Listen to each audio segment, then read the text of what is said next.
अस्सलामुअलैकुम, वेलकम आप सभी का इस नए वीडियो में। तो जैसे आप सभी को पता है कि जेके बोपी ने बीएससी नर्सिंग, बीएससी पैरामेडिकल और बीएससी टेक्नोलॉजी कोर्सेज की जो सिलेक्शन लिस्ट है वो यहाँ पे रिलीज़ कर दी है ऑलरेडी। तो होपफुली आप लोगों ने यहाँ पे अपना नाम, अपना कोर्स, अपना कॉलेज चेक कर दिया होगा। तो अब यहाँ पे जो बात आ जाती है, मैक्सिमम स्टूडेंट्स को जो कॉलेज और कोर्स मिला है वो उससे सेटिस्फाइड नहीं है। वो चाहते हैं कि जम्मू का कॉलेज मिले, हमें कश्मीर का मिलना था लेकिन हमें जम्मू का दिया गया, या हमें बीएससी नर्सिंग में एडमिशन करना था, इन्होंने पैरामेडिकल का कोई कोर्स दिया है। तो इस कंडीशन में आपको क्या करना है, कैसे चेंज करना है, वो सारा कुछ मैं आपको इस वीडियो में समझाने जा रहा हूँ। वीडियो आपके लिए काफ़ी ज़्यादा इंपॉर्टेंट है, वीडियो को पूरा एंड तक देख लेना, चैनल को भी सब्सक्राइब कर देना और टेलीग्राम ग्रुप हमारा ज्वाइन कर देना, लिंक उसकी आपको डिस्क्रिप्शन में मिल जाएगी। तो चलिए वीडियो को शुरू कर लेते और देख लेते हैं यहाँ पे बोपी बीएससी नर्सिंग की सिलेक्शन लिस्ट के हवाले से क्या कुछ अपडेट आप लोगों के लिए यहाँ पे है। तो देखिए, सबसे पहले जिस कैंडिडेट को यहाँ पे कॉलेज या कोर्स मिला है उस कैंडिडेट को उसमें एडमिशन करना कंपलसरी है। ठीक, 2 अक्टूबर तक आपको डेट दी गई है एडमिशन्स के लिए, तो तब तक आपको एडमिशन करना कंपलसरी है। अगर आप एडमिशन नहीं करते हो, अगर आप अपनी सीट को ऐसे ही छोड़ देते हो, एक तो आपकी सीट कैंसिल हो ही जाएगी 2 तारीख को, और उसके साथ साथ आप लोगों को जो वो दूसरे राउंड में भी पार्टिसिपेट करने का मौका नहीं दिया जाएगा। ठीक, इसलिए जो कॉलेज, जो कोर्स यहाँ पे आपको मिला है फिलहाल के लिए, उसमें आपको एडमिशन करना कंपलसरी है। ठीक, अगर आप एडमिशन नहीं करोगे, मैंने पहले बोला, सीट आपकी कैंसिल हो जाएगी, वो दूसरे राउंड में किसी और को दी जाएगी, और उसके साथ साथ आपको भी दूसरे राउंड में पार्टिसिपेट करने का मौका नहीं दिया जाएगा।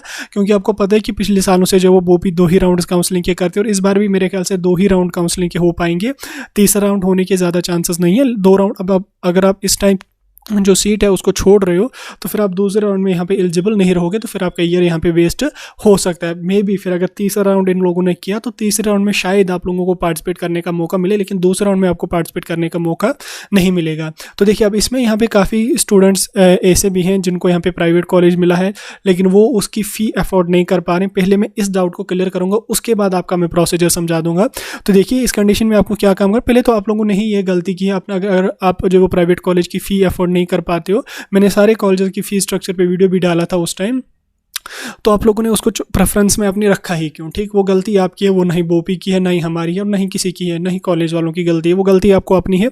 आपने उसको रखा ही क्यों, अगर आपको लग रहा था कि मैं इसकी फ़ी जो है अफोर्ड नहीं कर पाऊंगा, इतनी फ़ी पे नहीं कर पाऊंगा, तो आप लोगों ने उसको रखा ही क्यों। ठीक, अब चलो जो हो गया सो हो गया। तो कॉलेज की जो फ़ी है वो 70, 80, 90,000 है। तो आप लोग अगर पे नहीं कर पाते हो तो उस कंडीशन में अगर आपको पहले लगे कि नहीं मैं कर सकता हूँ तो कर लो। अगर ज़्यादा ही लग रहा है कि नहीं कुछ भी नहीं हो सकता, मैं नहीं पे कर सकता हूँ इतना, तो आप बोपी में बात कर लो, उनसे मशवरा ले लो, और क्योंकि उन्हीं तक है सारा कुछ। अगर वो आपको फिर कहते हैं कि हम आपको सेकंड राउंड में एलिजिबल रखेंगे तो आप उनसे बात कर लो, अदरवाइज आप गाइडलाइंस के हिसाब से एलिजिबल नहीं रहोगे अगर आप एडमिशन नहीं करोगे।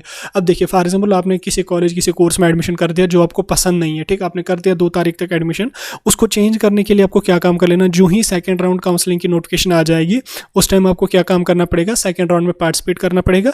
उसमें आपको फ़ी दोबारा से नहीं पे करनी है। ठीक, उसमें आपको क्या काम कर लेना, उसमें सिंपली आपको जो है वो प्रेफरेंस फॉर्म मिलेगा। अगर ऑफलाइन हुई तो प्रेफरेंस फॉर्म में आप वही कॉलेजेस रख लेना। फॉर एग्जाम्पल, अगर आपको पहले जम्मू का कॉलेज मिला है, आपको कश्मीर का कोई कॉलेज चाहिए, फॉर एग्जाम्पल आप पहले उसमें जीएमसी बारामूला रखिए, जीएमसी श्रीनगर रखिए, जीएमसी अनंतनाग, जीएमसी पुलवामा रखिए। इसी तरह से आप अपनी प्रेफरेंस के हिसाब से जिसमें आपको जाने का इंटरेस्ट हो वही कॉलेजेस वहाँ पर रख लेना। उससे क्या होगा कि अगर उन जो प्रेफरेंसेज आपने रखी उनमें से किसी के कट ऑफ में आप आ गए तो आपको वो मिल जाएगा। अगर आप नहीं आए तो उस कंडीशन में आपको पुरानी सीट वापस मिलेगी। ठीक, अगर उसके कट ऑफ में आए, आपको सीट मिल गई, तो पुरानी सीट आपकी ऑटोमेटिकली कैंसिल हो जाएगी और आपको नई सीट अलॉट कर दी जाएगी। ठीक, तो जो अपग्रेडेशन का प्रोसेस होगा उसमें आपको दोबारा से फ़ी पे नहीं करनी पड़ेगी। उसमें आपको फिर पुरानी जो आपने कॉलेज में फ़ी पे करी होगी वो भी रिफंड मिलेगी, डॉक्यूमेंट्स भी आपको रिफंड मिलेंगे।